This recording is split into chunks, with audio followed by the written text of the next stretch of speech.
Imagine the captain of a Spanish galleon. He stands on the bridge in the middle of the Atlantic. The ocean is 106 million square kilometers of emptiness. Finding another ship here is like trying to spot a single firefly across the entire continent of North America. It's not just difficult, it's statistically impossible. The captain feels perfectly safe, and he is wrong. A dot appears on the horizon. It grows, transforming into a familiar silhouette. This is no accident. It is by design. How did a handful of pirates with primitive maps and no communication turn this aquatic desert into their personal hunting grounds? Was it incredible luck or a brilliant, calculated strategy? The answer will change everything you thought you knew about pirates. Because this wasn't an adventure. It was a system.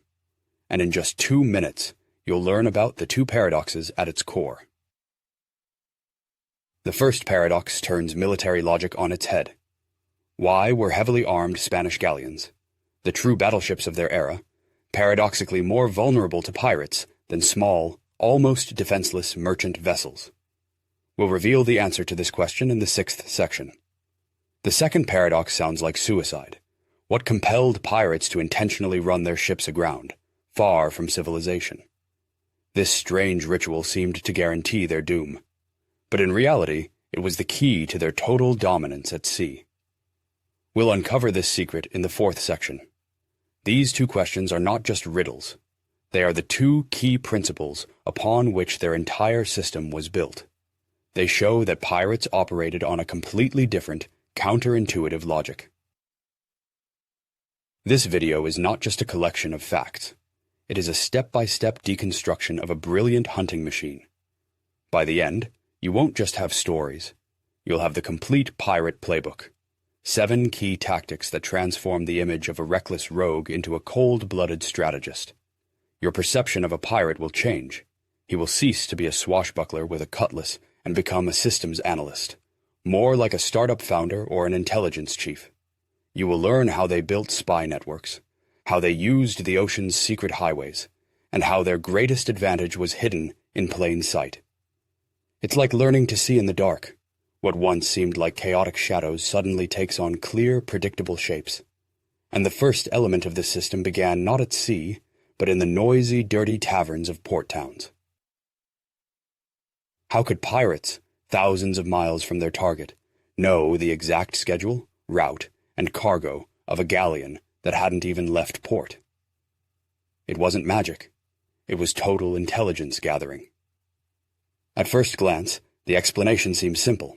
Pirates bribed officials and got sailors drunk, but this wasn't a series of random deals. It was a systematic, multi-layered network.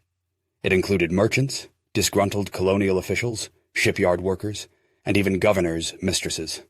Pirates weren't bandits. They were the heads of intelligence agencies. They obtained the most valuable information from the crew of a captured ship, conducting cross-examinations to filter out lies. This explains how they knew when a ship would depart.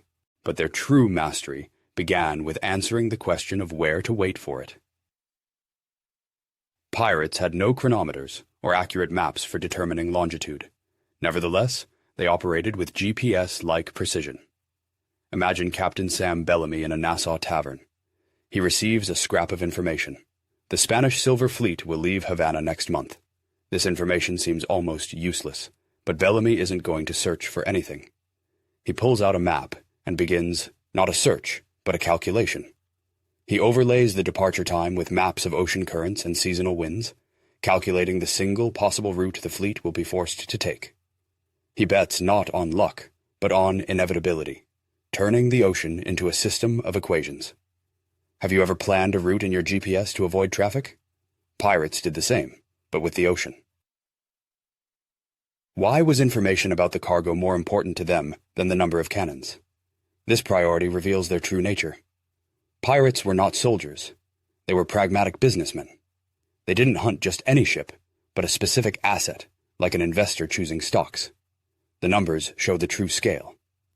Over 75% of all silver from the New World was transported in just 2 predictable convoys per year. This knowledge transformed a months-long wait from a gamble into a rational business strategy. Their intelligence allowed them to diversify risks. They knew which ships carried not only silver, but also cochineal, tobacco, or cocoa.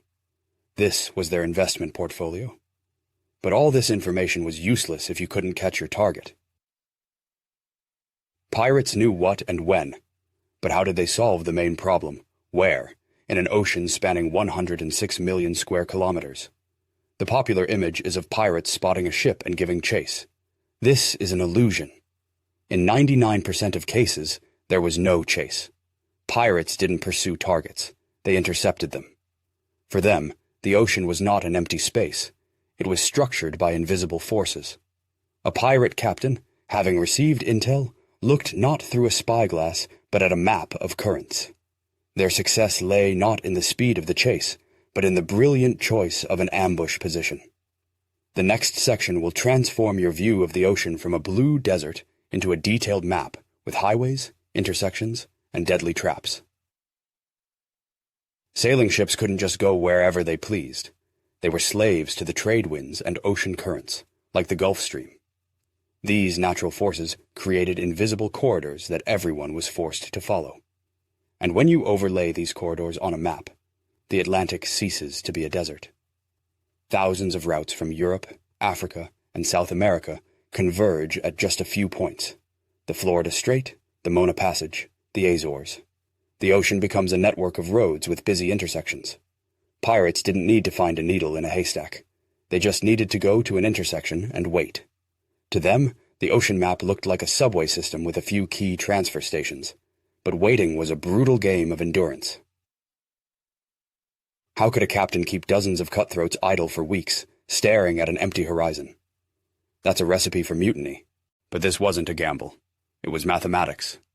The captain convinced his crew not with promises, but with numbers. The probability of encountering the Silver Fleet, which carried 75% of all treasure, at that specific point during a particular month was not just high, it was nearly 100%. The wait was not a risk, but a rational investment. Patience was as much a weapon as cannons. Pirate articles, like Bartholomew Roberts's 11 Rules, strictly regulated behavior precisely during these long waits. However, when the prize appeared, patience gave way to a furious race, the outcome of which was decided long before it began.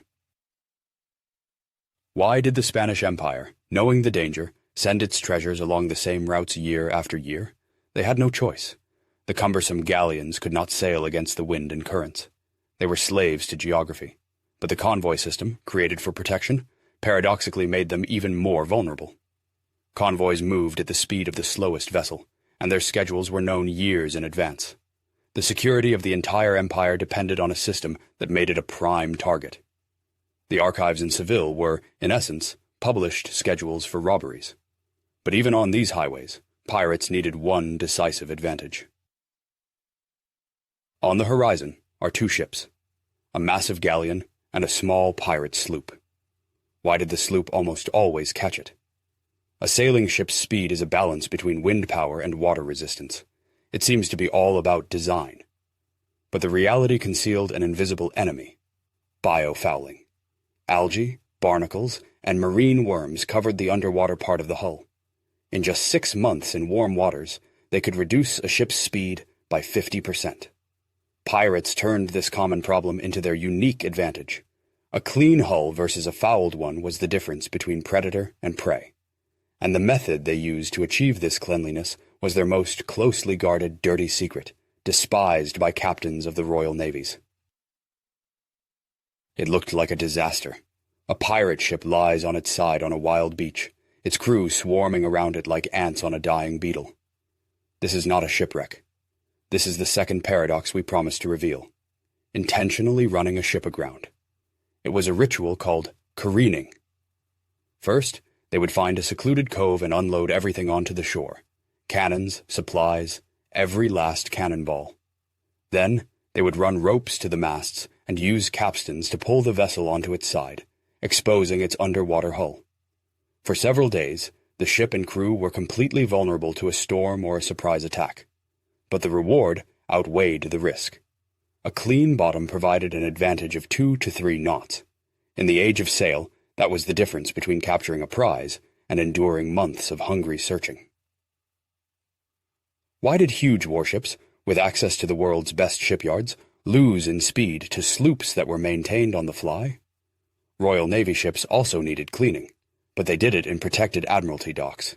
The procedure was long, expensive, and required official authorization. The pirates' flexibility allowed them to perform maintenance anywhere, anytime. As a result, their ships were almost always in a state of peak efficiency. Meanwhile, a naval frigate on a long patrol would inevitably lose precious knots of speed with each passing week. Pirates treated their vessel not as a fortress, but as a race car that requires constant pit stops. You know that feeling when your car drives like new after a service? For them, it was a matter of survival. Imagine the scene.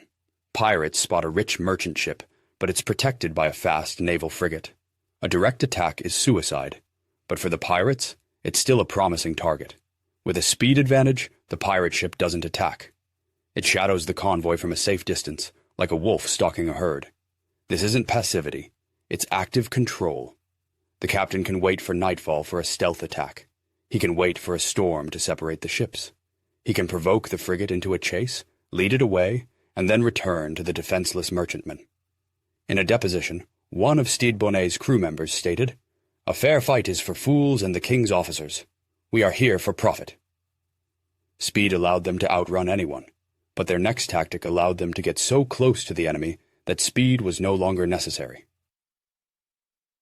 What do a pirate ship and a theatrical performance have in common? Everything. Having achieved physical superiority, the pirates moved to the level of psychological warfare. At sea, a ship was identified by its flag, silhouette, and paint. This was its passport. And contrary to myths, the Jolly Roger was the last flag they raised. Most of the time, a pirate ship was a master of disguise. They kept at least 5 different national flags on board. They changed their identity several times a day, transforming from a Dutch merchant into a Spanish patrol vessel. Their crews were trained in the maritime rituals and signals of different nations to make the deception flawless. But how exactly did they use this maritime theater to approach a victim within firing range without raising suspicion? The key was not to look harmless, but to look predictable. A pirate ship, known to authorities throughout the Caribbean, could cruise trade routes for weeks because it wasn't a pirate ship. It was a complete change of identity. Flying a friendly nation's flag was just the first step. It was a theatrical production. Cannons were hidden behind false bulkheads, the paint was changed, and a mock cargo was staged on deck. In 1720, Bartholomew Roberts approached a fleet of 22 merchant vessels under a Dutch flag, exchanged signals, and moved into position to attack. No one suspected a thing until the very end. Imagine yourself on the bridge of a merchant ship. A vessel flying your flag approaches. You exchange standard greetings. Everything is according to protocol. But suddenly, at pistol shot range, reality shatters. False bulkheads drop, revealing 20 gun ports. Over 100 heavily armed men swarm the deck. The friendly flag is slowly lowered. The captain's terror is not that a battle is about to begin, but the shocking realization that it is already lost. In their testimonies, captives more often described not fear, but the humiliation of being so thoroughly deceived. And in that moment of psychological paralysis, the pirates would raise their true flag. Why go through all this performance if they already had superiority in speed and firepower? The answer? Economics. A battle is a direct loss. Their ship was their main asset. Any damage meant weeks of downtime and expensive repairs. Every wounded crew member was a lost specialist and a compensation payout. A pirate captain's success was measured not by enemies sunk, but by the profitability of the capture. The ideal operation was a takeover without a single shot fired. Deception wasn't cowardice. It was the highest form of professionalism. Pirate articles guaranteed up to 600 silver pesos for the loss of an arm. This figure proves how desperately they sought to avoid combat. Their goal was to make the enemy surrender before they even thought of resisting. What could be more terrifying than the sight of dozens of cannons aimed at your ship? The realization that they don't even intend to fire. The battle was won in the enemy captain's mind long before the first shot. Pirates didn't just rob, they built a brand. Every story of Blackbeard's cruelty, often exaggerated by the pirates themselves, was part of a calculated PR campaign aimed at demoralizing future victims. Their reputation worked like the rumble of an avalanche. The impact is still far off, but the sound alone paralyzes the will to resist. They found a way to package all this accumulated terror into one simple symbol. It wasn't just a flag. It was a visual ultimatum, an offer you couldn't refuse. How could the same symbol mean both salvation and a guarantee of death? It wasn't a threat, it was a language. A system of signals where color changed the rules of the game. The black flag was not a declaration of war, but a business proposal. Its message was simple. We are here for your cargo, not your lives. Surrender, and no one gets hurt. This saved gunpowder, time, and prevented damage to both their ship and the prize. But this system only worked because it had a ruthless alternative. The red flag, or bloody red, was not an offer, but a sentence. Its message was unequivocal. No quarter will be given.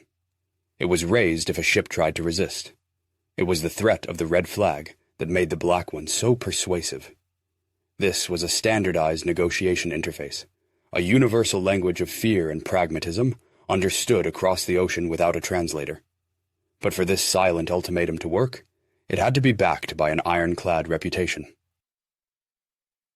And some captains turned building that reputation into a true art form. How did one man, Edward Teach, single-handedly paralyze shipping along the entire American coast? The answer lay not in the number of his cannons, but in the power of his personal brand. During a boarding, he would weave lit hemp fuses into his massive black beard. The clouds of acrid smoke and fire around his face created the image of a demon emerging from hell. But this wasn't a tactical maneuver. It was a strategic investment in his legend. This performance was designed for the survivors. They were allowed to leave so they could spread rumors of the devilish captain in every port. The numbers confirm it. Of the more than 40 ships he captured, the vast majority surrendered without a single shot. His reputation did all the work. Blackbeard was less a warrior and more a brilliant marketer of terror. It is this reputation that explains why the strongest ships were the easiest victims. So why would a massive, heavily armed Spanish galleon surrender to a handful of pirates? The more heavily armed the galleon, the more paradoxically vulnerable it was. On board were hundreds of soldiers and sailors, dozens of cannons, an impregnable fortress. But this fortress crumbled if you looked at their payroll. The crew of a galleon consisted of low-paid mercenaries. A common sailor risked his life for 8 to 10 pesos a month, guarding treasures worth millions. The pirates, however, fought for their own share, for their future. It was a conflict between a wage earner and an entrepreneur. Pirates weren't breaking through the hulls of ships. They were hacking the motivation of their crews. For the galleon's crew, surrender was the most rational decision. They were offered their lives in exchange for a cargo that didn't belong to them anyway. But even the most successful pirate, having seized the treasure, needed a place to cash in on his success. What happens the day after capturing a galleon? A ship packed with silver, but with a wounded crew, cannot enter a port. Every official port is a trap with a gallows.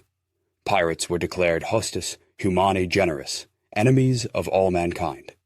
Legally, this equated them to wild beasts.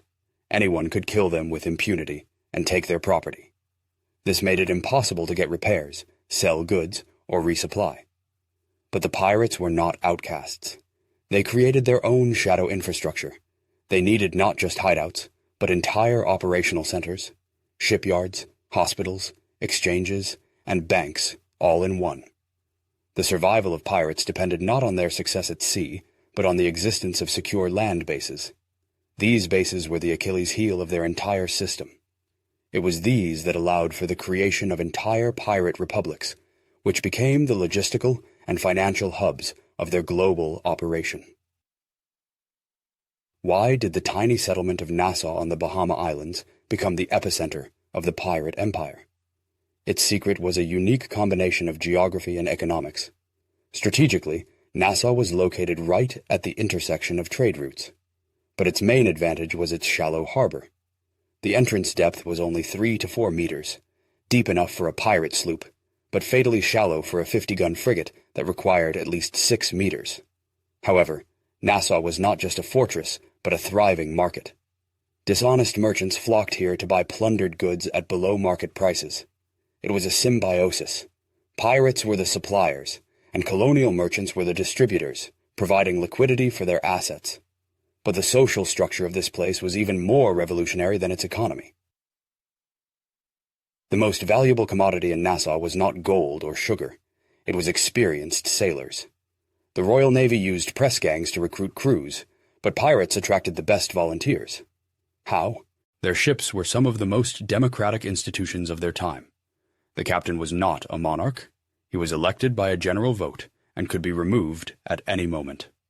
The plunder was divided according to pre-agreed shares. This wasn't anarchy. It was an attractive career alternative with a benefits package that no navy could offer.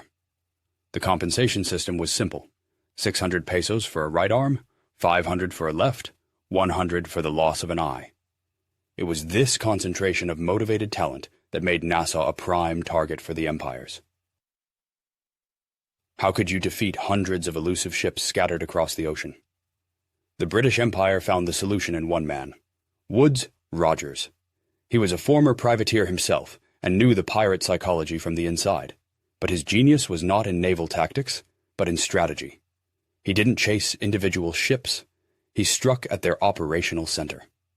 On July 26, 1718, his fleet arrived in Nassau with an ultimatum: a king's pardon for all who surrendered, and the gallows for those who refused. This move shattered the pirate brotherhood. Over 600 pirates accepted the pardon. Rogers destroyed not the men, but their business model, depriving them of their shipyard, market, and sanctuary. The golden age of piracy ended on land. But at sea there remained masters whose primary skill was almost invisible. A pirate captain stands on a yardarm, peering at the horizon. There are 3 barely discernible dots. One is a galleon with silver, the second a merchant with lumber, the third a naval frigate.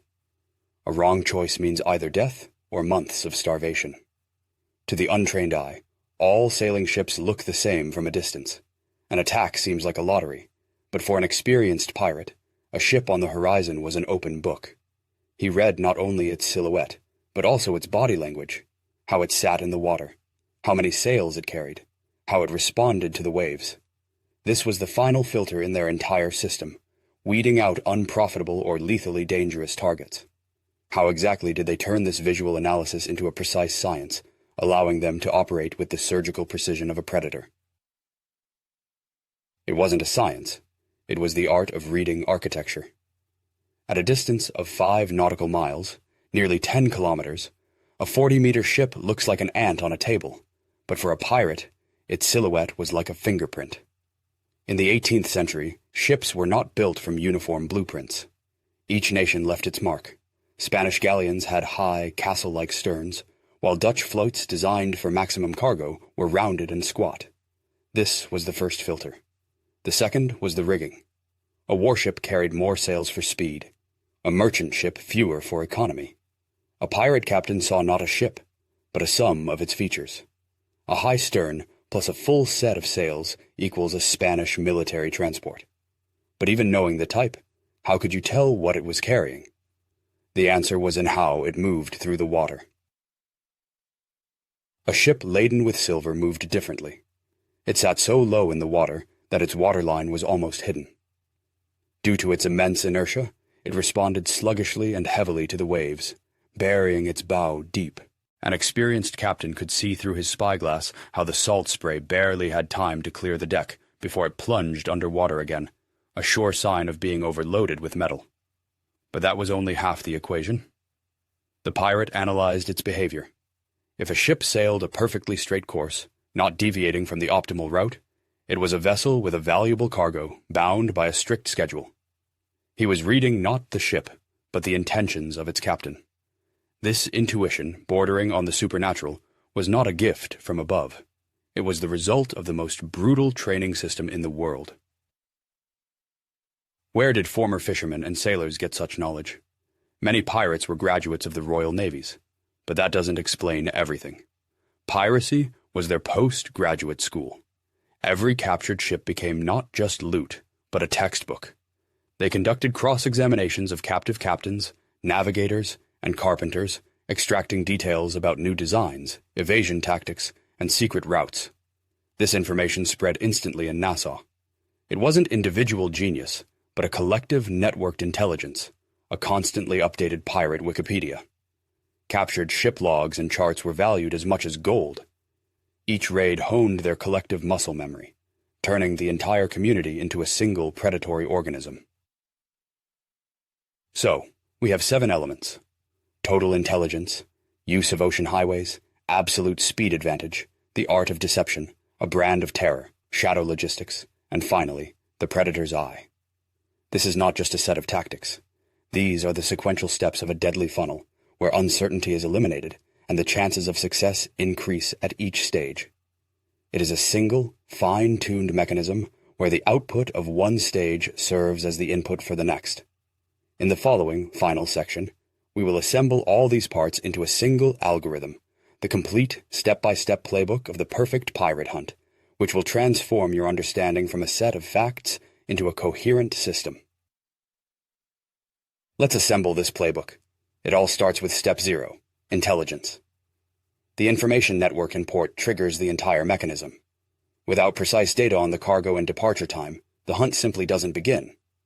This information activates the second step, choosing a position. The pirate plots the data on a map of currents and selects one of the ocean's choke points, turning a passive wait into an active ambush. Knowing where and when to wait gives him time for the third decisive step, preparing the asset. He careens the ship, bringing its speed to a maximum. The process of cleaning the hull could provide an advantage of up to 3 knots. In the age of sail, that was the difference between a guaranteed capture and a hopeless chase. These 3 steps turn the ocean into a chessboard where the encounter with the victim is not luck, but an inevitability. The preparation is complete. But how do you turn an encounter into a capture with minimal risk? The execution phase begins. Step 4, identification. Positioned at the ambush point, the captain uses his predator's eye to select the one valuable and vulnerable target from all passing vessels. This is the final filter, the decision to attack or let pass. Once the target is chosen, the 5th step begins, the covert approach. The pirates raise a false flag and disguise their ship to get within pistol range without raising alarm and giving the victim a chance to escape. And the 6th step, the climax, the takeover. The masks are off, the Jolly Roger is raised. This is not the start of a battle, but the final act of psychological warfare based on their brand of terror and the hacking of the crew's motivation. Captain Charles Johnson wrote that at this moment, a complete silence fell upon the victim's ship. It was time to make a decision. This isn't a boarding action. It's a forced change of ownership procedure. The prize is taken, but the cycle is not complete. One final critical step remains. The 7th step closes the loop: exfiltration and monetization. After seizing the cargo, the pirates immediately head for Nassau. This is not just an escape, but a return to their operational center for repairs, selling the loot, recruiting a new crew, and launching a new hunt cycle. It is this step that answers the main question. How did a handful of pirates defeat an empire? They didn't defeat it. They simply played by the rules of a different game. On one side, a flexible, fast, information-rich system of pirate entrepreneurs. On the other, the cumbersome, predictable, bureaucratic machine of the empire. The pirates dominated because their operating system was better adapted to the realities of the era. This is a story about systems. And in your own life, do you more often act like a pirate or an empire? So, after all we've learned, who was the more skillful strategist of their time?